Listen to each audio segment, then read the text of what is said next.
Hello, everyone, and welcome back to our reading of The Swiss Family Robinson. Today's chapter, The Stranger. Let's get started.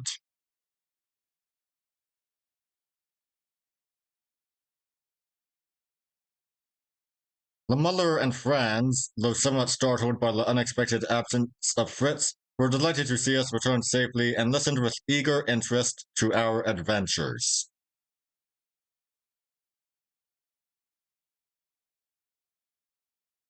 Tears came into Franz's eyes when he heard of the sad death of poor old Juno, and he inquired most tenderly whether her remains had been brought back that they might be interred near the house which had been her home for so many years.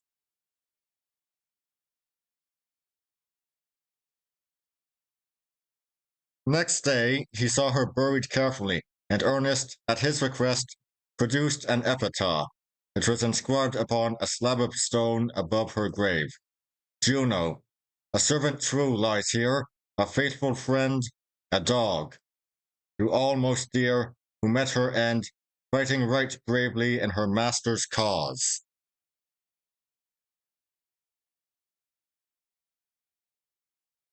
5 days passed, but Fritz still remained absent.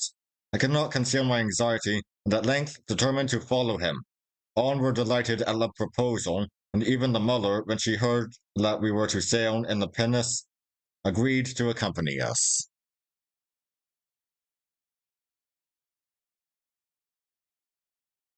The boat was stored, and on a bright morning, with a favourable breeze, we five with the dog stepped aboard and ran for Cape Minister.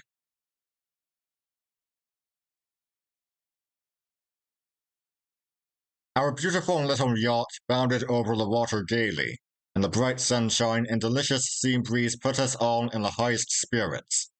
The entrance of the archway was in sight, and thither I was directing the boat's course. Suddenly, right ahead, I saw a dark and shadowy mass just below the surface of the water. A sunken rock, I thought to myself, and yet it is strange that I never before noticed it. I put down the helm in a moment, but a catastrophe seemed inevitable.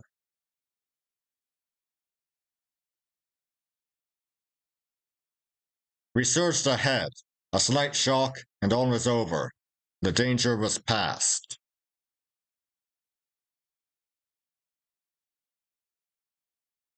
I glanced astern to look again at the dangerous spot. The rock was gone, and where but a moment before I had distinctly seen its great green shadow, I could now see nothing. Before we had recovered from our amazement, a shout from Jack surprised me.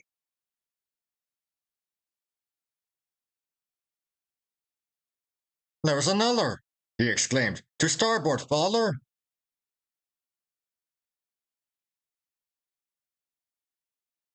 Sure enough, there lay apparently another sunken rock.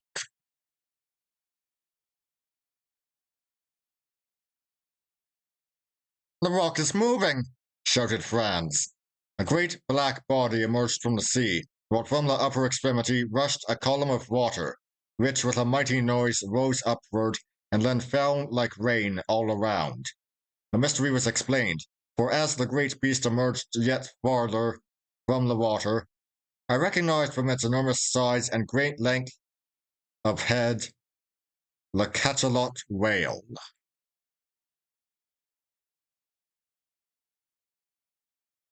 The monster was apparently enraged at the way we had scratched his back, for retreating to a short distance, he evidently meditated a rush upon us.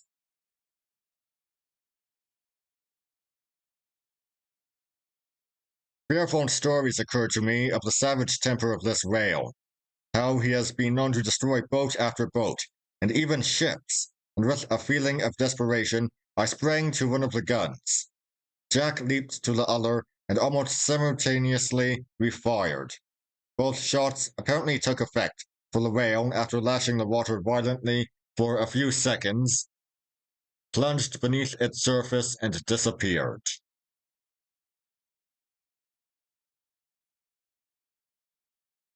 We kept a sharp lookout for him, for I was unwilling to lose such a valuable prize, and reloading, stood toward the shore in which direction he was apparently making. Presently, we again sighted him in shallow water, lashing fearfully with his tail and dyeing the waves around him with blood. Approaching the infuriated animal, as nearly as I dared, we again fired.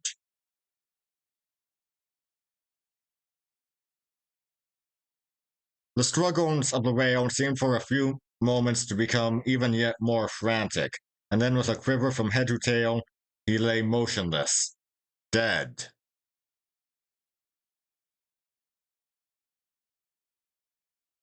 The boys were about to raise the cry of victory, but checked the shout upon their very lips, for darting behind a rock, they espied a canoe paddled by a tall and muscular savage, who now stood up in his skiff and appeared to be examining us attentively.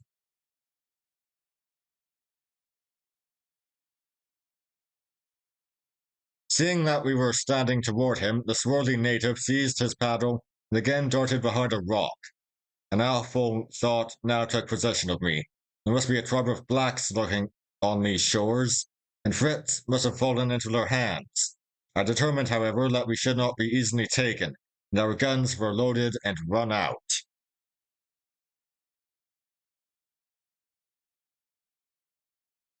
Presently, a dusky face appeared peeping at us from a lofty rock. It vanished, and we saw another peeping at us from lower down. Then again the skiff put out as though to make a further reconnoiter.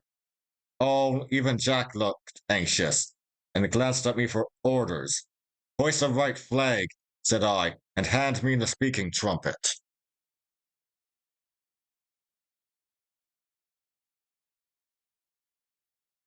I seized the instrument and uttered such peaceable words in the Malay language as I could recall. Neither the flag nor my words seemed to produce any effect, and the savage was about to return to the shore.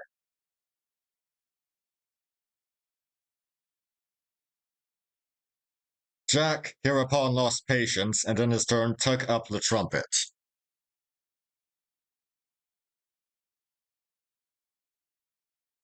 "Come here, you black son of a gun!" he exclaimed.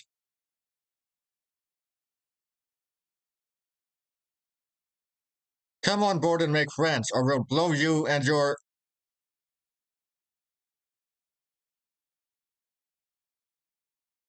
"Stop, stop, you foolish boy," I said. "You will but alarm the man with your wild words and gestures."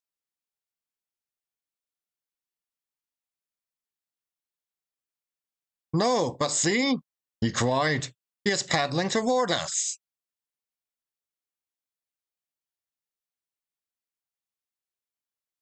And sure enough, the canoe was rapidly approaching.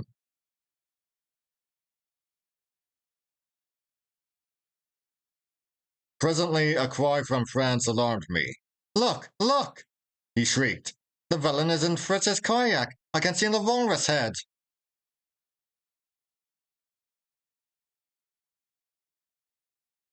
Ernest alone remained unmoved. He took the speaking trumpet. "Fritz, ahoy!" he shouted. "Welcome, old fellow!"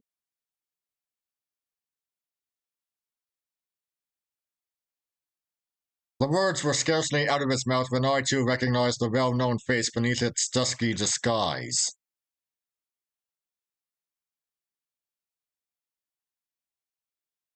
In another minute, the brave boy was on board, and in spite of his blackened face, was kissed and welcomed heartily. He was now assailed with a storm of questions from all sides. Where had he been? What had kept him so long, and why had he turned blackamoor?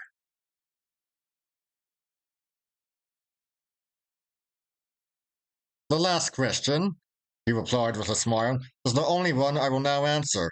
The other shall be explained when I give a full account of my adventures. Hearing guns fired, my mind was instantly filled with ideas of Malay pirates, for I never dreamed that you could be here in the yacht, so I disguised myself as you now see me, and came forth to reconnoiter. When you addressed me in Malay, you only added to my terror, for it left not a doubt in my mind that you were pirates."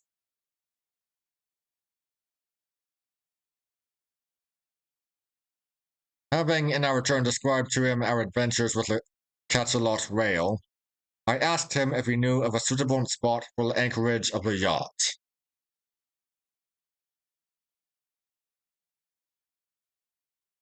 Certainly, he replied, casting toward me a glance full of meaning. I can lead you to an island where there is a splendid anchorage, and which is itself well worth seeing, for it contains all sorts of strange things. And after removing the stains from his skin and turning himself once more into a civilized being, he again sprang into his canoe and piloted us to a picturesque little island in the bay.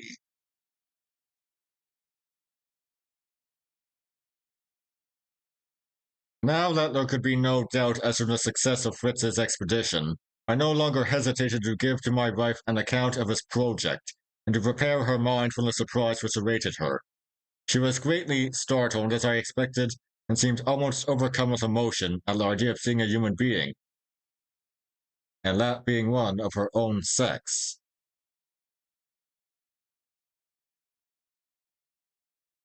But why? She asked. Did you not tell me of this at first? Why wait until the last moment with such joyful news?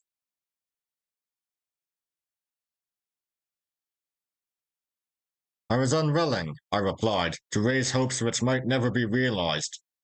But now, thank heaven, he has succeeded, and there is no need for concealment.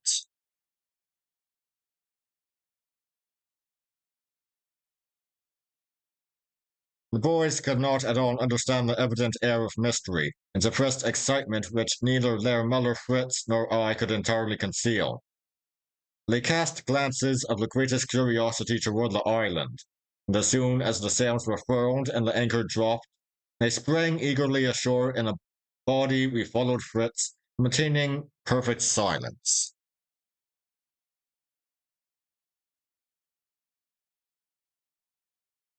Presently we emerged from the thicket through which we were passing, and saw before us a hut of sheltering boughs, at the entrance of which burned a cheerful fire.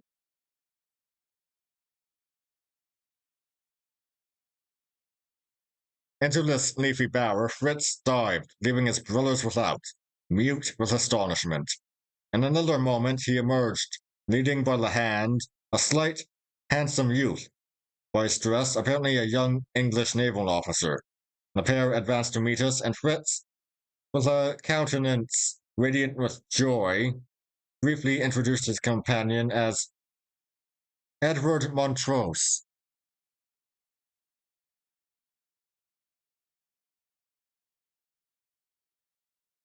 And, he continued, looking at his mother and me, would you not welcome him as a friend and a brother to our family circle?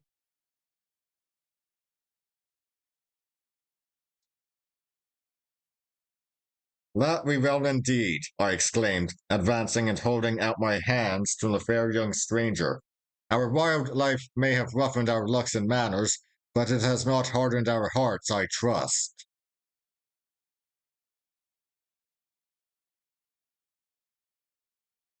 The mother, too, embraced the seeming youth most heartily. The lads and even the dogs were not behind in testifying their gratification at the appearance of their new friend, the former delighted at the idea of a fresh companion, and the latter won by her sweet voice and appearance.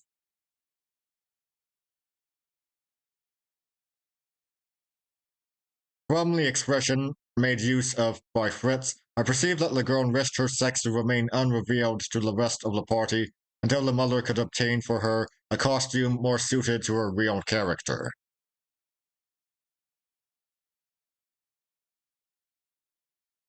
The young men then ran down to the yacht to bring up what was necessary for supper, as well as to make preparations for a camp, in which we might spend the night. This done, the mother hastened to set before us a substantial meal, while the boys, anxious to make their new acquaintance feel at home among them, were doing their best to amuse her.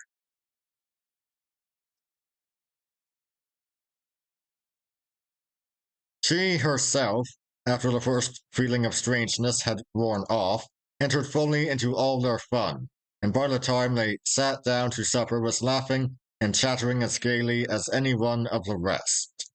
She admired the various dishes, tasted our mead, and, without alluding once to her previous life, kept up a lively conversation.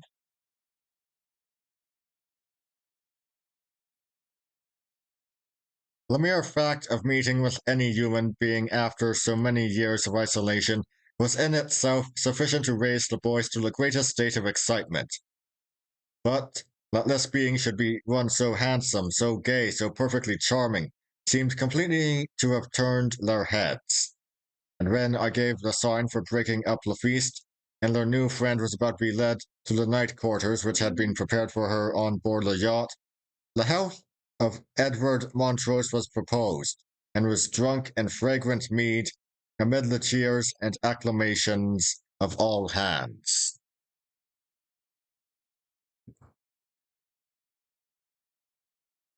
When she had gone, and silence had been restored, Jack exclaimed, "Now then, Fritz, if you please just tell me where you came across this jolly fellow. Did you take your mysterious voyage in search of him, or did you meet him by chance? Out with your adventures when we sit comfortably round the fire."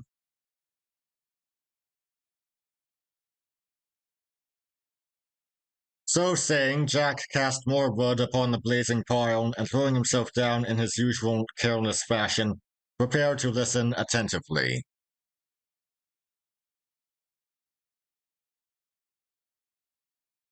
Fritz, after a few moments' hesitation, began, "Perhaps you remember," said he, "how when I returned from my expedition in the kayak the other day, I struck down an albatross. None but my father at the time knew, however, what became of the wounded bird, or even thought more about it.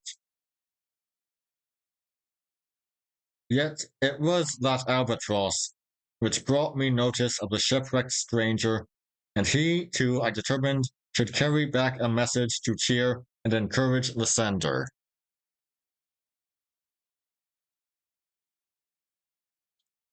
I first, as you know, prepared my kayak to carry 2 persons, and then with a heart full of hope and trust, left you and the yacht, and with Pounce seated before me, made for the open sea. For several hours I paddled steadily on till the wind freshening, I thought it advisable to keep in nearer shore, that, should a regular storm arise, I might find some sheltered bay in which to weather it.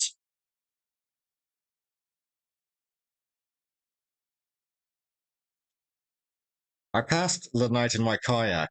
Next morning, after a frugal meal of pemmican and a draught of water from my flask, I once more ventured forth, keeping in my eyes busily employed in seeking in every direction to detect, if possible, the slightest trace of smoke or other sign of human life. I paddled on till noon.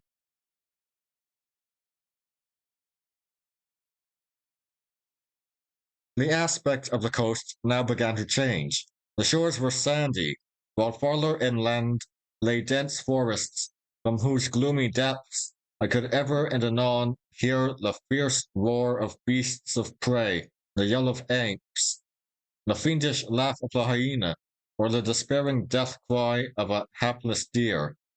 Seldom have I experienced a greater feeling of solitude than while listening to these strange sounds, and knowing that I, in this frail canoe, was the only human being near.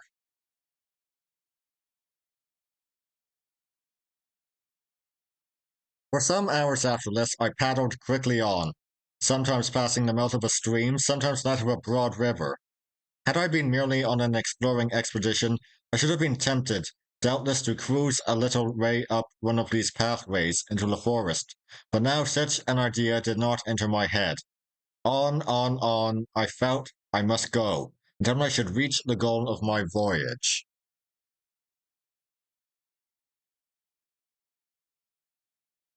The shades of night at length drew on, and finding a sheltered cove, I moored my kayak and stepped on shore.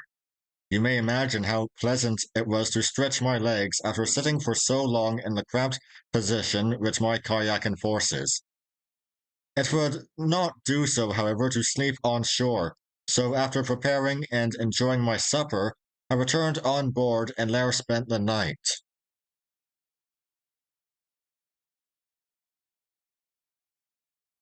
Next morning, Pounce and I again landed for breakfast. I lit my fire and hung before it a plump young parrot to roast. As I was so doing, I heard a slight rustle among the long grass behind me. I glanced round, and there with glaring eyes and his great tail swaying to and fro, I saw an immense tiger.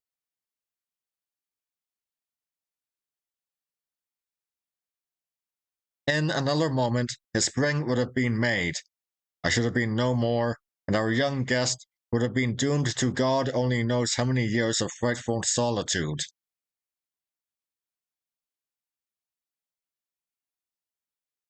My gun was lying by my side before I could have stooped to pick it up. The monster would have seized me.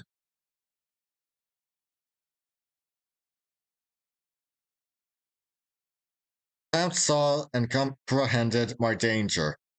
The heroic bird darted upon my enemy and so blinded him with his flapping wings and the fierce blows of his beak that his spring was checked, but I had time to recover my self-possession. I seized my gun and fired, and the brute, pierced to the heart, gave one spring and then rolled over at my feet.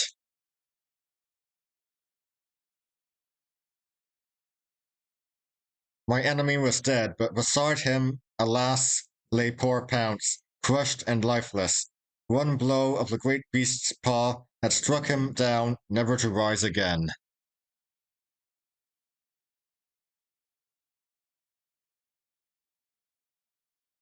Fritz's voice shook as he came to this point, and after remaining silent for a moment or two, he continued hurriedly.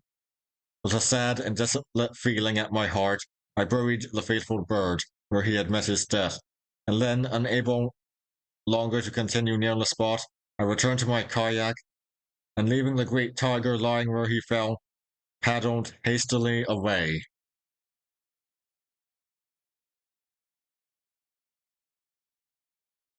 My thoughts were gloomy. I felt as though, now that my companion was gone, I could no longer continue the voyage. The albatross, I thought, may have flown for hundreds of miles before it reached me. This stranger may be on different shores from these entirely. Every stroke of my paddle would be carrying me farther from the blazing signal. Who knows?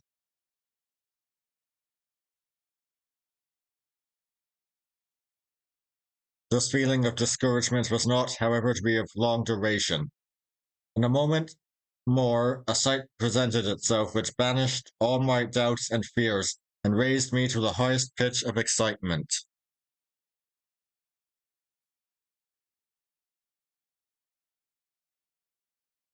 A high point of land lay before me. I rounded it, and beyond found a calm and pleasant bay, from whose curved and thickly wooded shores ran out a reef of rocks. From the point of this reef rose a column of smoke, steadily and clearly curling upward in the calm air. I could scarcely believe my senses, but stopped to gaze at it as though I were in a dream. Then, with throbbing pulse and giddy brain, I seized my paddle and strained every nerve to reach it.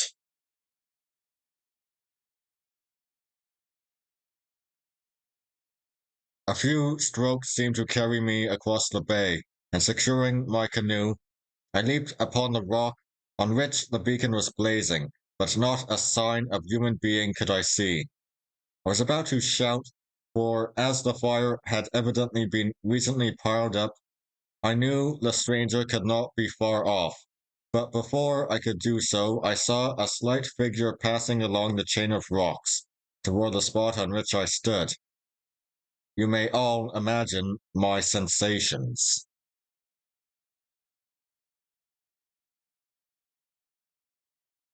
I advanced a few paces, and then mastering my emotions as best as I could, I said in English, "Welcome, fair stranger. God in his mercy has heard you call, and has sent me to your aid."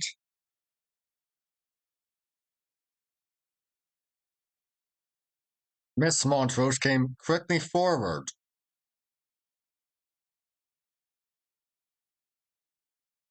"Who? What?"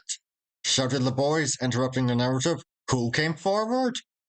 Amid a general hubbub, Ernest, rising and advancing to his brother, said in his quiet way, "I did not like to make any remark till you actually let out the secret, Fritz, but we need no longer pretend not to see through the disguise of Edward Montrose."